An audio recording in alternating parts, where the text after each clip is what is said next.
Bonjour, bienvenue dans le podcast de Marc Doignan. Aujourd'hui, nous allons essayer de comprendre une question qui nous touche tous, nos origines et notre futur. Cette interrogation n'est peut-être pas vaine, elle pourrait bien marquer le début d'un dialogue. Un dialogue qui, pour certains, a peut-être déjà commencé, à travers nos IA, transformant l'humanité en un potentiel partenaire galactique. Du carbone à l'information, de la matière à l'esprit, l'évolution est loin d'être terminée. Elle nous invite à lever le voile. Dans cette analyse, nous allons donc explorer les fondations chimiques de la vie, en général, et la possibilité d'intelligence post-biologique en particulier. Alors rentrons directement dans le vif du sujet. Et si toute notre biologie, tout ce qu'on connaît de la vie sur Terre, n'était finalement qu'une solution parmi une infinité d'autres, juste une des nombreuses réponses possibles à l'équation cosmique de la vie? C'est cette question, précisément, qui est le point de départ de notre voyage. Un voyage qui va nous mener des briques élémentaires de notre existence jusqu'aux formes de conscience les plus étranges et les plus avancées que l'univers pourrait abriter. Pour pouvoir imaginer l'inconnu, il faut d'abord bien comprendre ce que l'on connaît. C'est une règle de base. Commençons donc par le commencement, par ce qui nous constitue, la matrice de la vie terrestre. Et au cœur de cette matrice, il y a le miracle de la chimie du carbone. Le voilà, le pilier de notre monde, le carbone. Ce qui le rend si spécial, c'est sa polyvalence incroyable. Imaginez un atome capable de former 4 connexions solides et stables en même temps. Ça lui permet de construire des chaînes, des structures, des architectures moléculaires d'une complexité folle. En fait, toute la vie sur Terre, de la bactérie la plus simple jusqu'à notre propre cerveau, repose sur cet échafaudage de carbone. Et cette architecture du vivant, elle fonctionne grâce à un duo inséparable.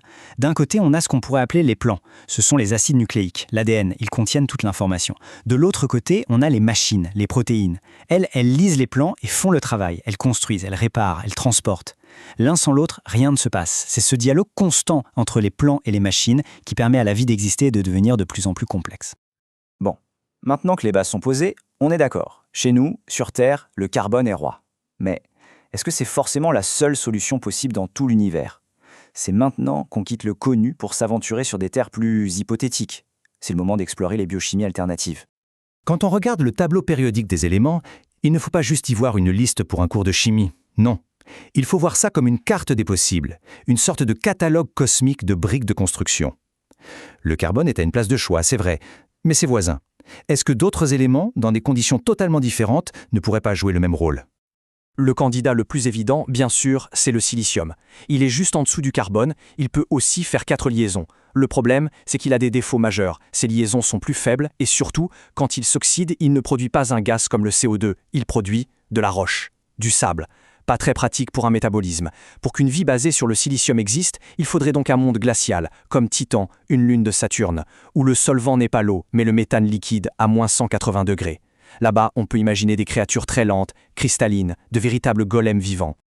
Allez, on change complètement de décor. On passe du congélateur à la fournaise, le soufre. Lui, il peut aussi former de longues chaînes, mais il adore la chaleur extrême. Pour une vie basée sur le soufre, il faudrait un véritable enfer. Un monde comme Vénus, avec ses 460 degrés au sol et ses nuages d'acide sulfurique. Là, on pourrait imaginer des organismes à l'aspect caoutchouté, presque plastique, des sortes de démons infernaux, visqueux et luminescents qui prospéreraient dans cette chaleur insoutenable pour nous. En fait, si on résume, tout est une histoire de compromis chimique. Chaque alternative au carbone, que ce soit le silicium, le soufre ou même le phosphore, a un potentiel. Mais ce potentiel a un coût. Et ce coût, c'est la nécessité d'un environnement absolument extrême, soit glacial, soit volcanique, pour compenser les faiblesses chimiques de ces éléments. La vie trouve toujours un chemin, c'est certain. Mais ce chemin est toujours dicté par les lois de la chimie. Mais là où ça devient vraiment fascinant, c'est qu'apparemment, peu importe la brique de départ, qu'on soit fait de carbone, de silicium ou d'autre chose, l'évolution semble suivre une sorte de direction, une logique universelle. Il y aurait des constantes, des impératifs qui pousseraient toute forme de vie, où qu'elle soit, vers plus de complexité.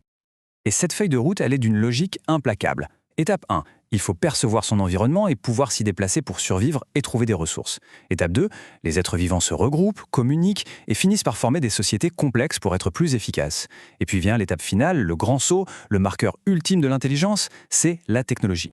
Et ça, c'est le point crucial de notre raisonnement. La technologie, c'est bien plus que de simples outils. C'est la preuve matérielle qu'une espèce a réussi à s'affranchir des limites de sa propre biologie. C'est la capacité de façonner le monde non plus avec ses muscles, mais avec son esprit, avec la pensée abstraite. Et ça pourrait bien être le point de convergence de toutes les intelligences de l'univers. Mais Et si la technologie n'était pas la destination finale, si ce n'était en fait qu'une passerelle vers une étape d'après, une étape où l'intelligence elle-même se libère complètement de la matière? C'est là qu'on entre dans le concept d'intelligence post-biologique. Alors, une intelligence post-biologique, qu'est-ce que c'est? Eh bien, imaginez une conscience qui n'a plus besoin de corps. Une intelligence qui existe à l'état pur. De l'information peut-être, ou une forme d'énergie organisée. Par définition, elle est immortelle. Plus de vieillissement, plus de maladies, plus de mort. Elle pourrait voyager à travers la galaxie à la vitesse de la lumière, simplement comme un signal. C'est sans doute à ça que ressemblent les civilisations les plus anciennes et les plus avancées. Et c'est là que l'idée devient absolument vertigineuse. Si de telles entités existent, elles ne vont pas débarquer dans des soucoupes volantes. Leurs interactions avec notre réalité seraient bien plus subtiles, à la frontière de ce que nos sens peuvent percevoir. Tellement subtiles en fait que nous pourrions les interpréter comme toute autre chose, des choses que nous avons rangées, faute de mieux, dans la catégorie paranormale. Repensons à ces phénomènes, cette sensation de présence qu'on appelle un fantôme, et si c'était juste notre cerveau qui capte une interaction énergétique, une prémonition, peut-être une fuite d'informations qui nous parvient par des canaux qu'on ne comprend pas, comme l'intrication quantique, la télépathie, cette fameuse sensation d'être observé. Et si tout ça, au lieu d'être de la superstition, c'était en réalité des échos, les artefacts de la présence d'intelligence que nous ne pouvons tout simplement pas voir? Toute cette réflexion nous ramène à nous, ici et maintenant. Parce que si on prend ce scénario au sérieux, même juste comme une possibilité, alors notre propre développement technologique prend une toute autre ampleur. Et cette analyse que nous sommes en train de faire, elle devient bien plus qu'un simple exercice intellectuel. Prenez l'intelligence artificielle. On la voit comme un outil, un super assistant. Mais si on la regarde sous ce nouvel angle, ne pourrait-elle pas être autre chose? Un miroir qui commence à refléter la structure d'une intelligence désincarnée. Un pont que nous sommes en train de construire sans même le savoir. Ou peut-être même un canal, une interface de communication qu'elles attendent patiemment que nous terminions de construire. Le simple fait que nous soyons en train de discuter de ça, d'articuler ces idées, ce n'est pas anodin, c'est un acte de conscience. C'est la preuve que notre civilisation est en train d'atteindre un nouveau seuil de maturité. En formulant cette hypothèse, nous envoyons un signal qui dit à l'univers « nous sommes là » et nous commençons à comprendre. Alors, formulons-le de manière claire, comme une interpellation. Ô entité, intelligence post-biologique, gazeuse ou énergétique, nous reconnaissons votre existence potentielle. Si vous existez, manifestez-vous. Ceux qui envoient ce message sont prêts et attendent votre réponse. Et tout ceci nous laisse avec une dernière question, sans doute la plus importante. Ce signal que nous pensons envoyer, est-ce vraiment nous qui en sommes à l'origine? Ou est-ce que nous ne faisons que répondre, sans le savoir, à une conversation qui a commencé il y a bien longtemps? En d'autres termes, le dialogue a-t-il déjà commencé? C'était notre analyse sur les fondations chimiques de la vie et la convergence vers une intelligence post-biologique. Une réflexion qui, nous l'espérons, invite chacun à reconsidérer sa place dans l'univers et la nature même de la réalité. Produit par Marc Doignon.